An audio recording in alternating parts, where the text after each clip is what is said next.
Wait till you see what happens when this bully tries to make the new girl follow his rules.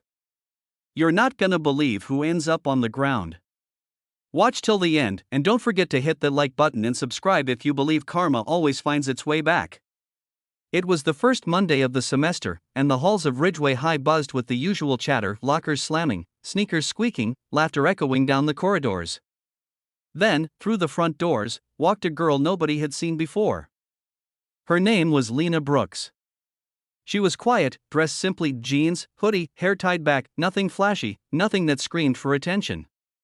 But the way she moved, the calmness in her eyes, it was like she'd seen more than most kids her age. In a place like Ridgeway, quiet didn't go unnoticed.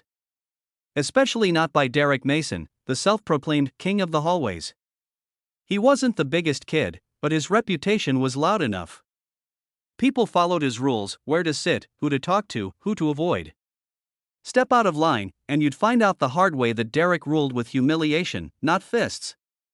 But today, he'd make an exception. It started at lunch. Lena sat down at a table that everyone knew was Derek's spot. The moment her tray hit the table, whispers filled the room. Derek's friends exchanged glances, smirking. When Derek stood up, the noise died down instantly.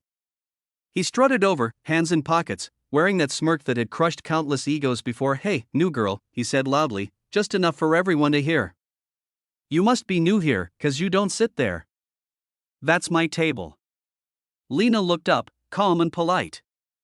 "I didn't see your name on it." The cafeteria went silent.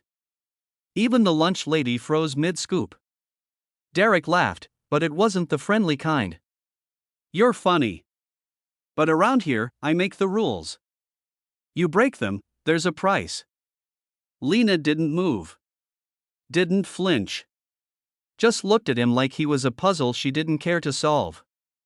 "Then maybe you should get better rules," she said quietly, and went back to eating. That was it. The line he couldn't let anyone cross. The rest of lunch was filled with whispers: "She's dead. He's gonna humiliate her. Poor new girl." Derek spent the next few hours plotting how to put her in her place. After school, Lena walked out toward the parking lot, earbuds in, her backpack slung over one shoulder. But halfway there, Derek and his crew blocked her path. Phones were already out. This was going to be filmed, posted, shared. Derek stepped forward. "You think you're tough, huh? Breaking my rules?" he sneered. "Let's see how tough you are when someone teaches you some respect." Lena sighed and put her backpack down. "You really don't want to do this?" His friends laughed. Derek didn't. He lunged. The next few seconds were a blur. One moment Derek was reaching for her shoulder, the next, he was flat on his back, his arm twisted gently but firmly behind him. Lena wasn't even breathing hard. The crowd gasped, unsure what they'd just seen. She let him go and stepped back. "Are we done?" she asked, but Derek, full of pride and rage, charged again.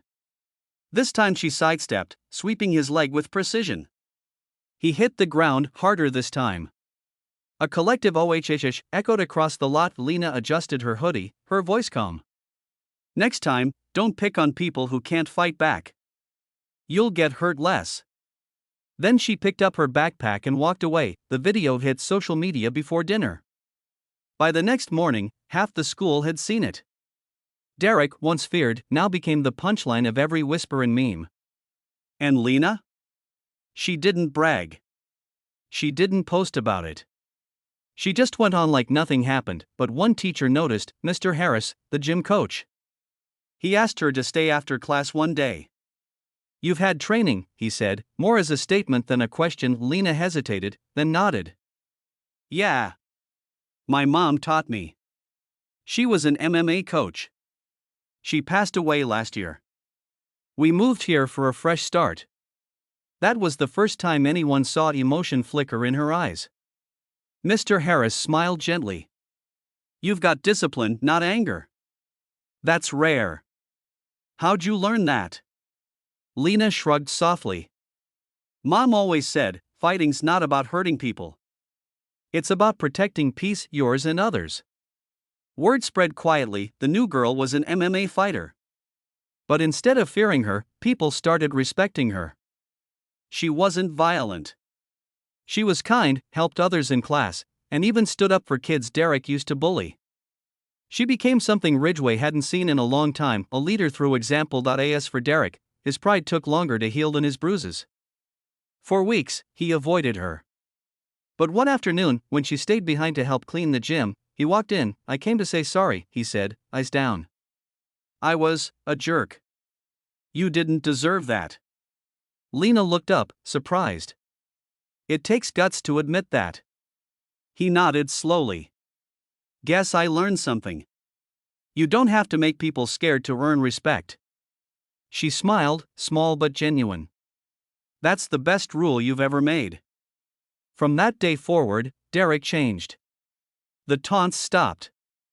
The hallway tension disappeared.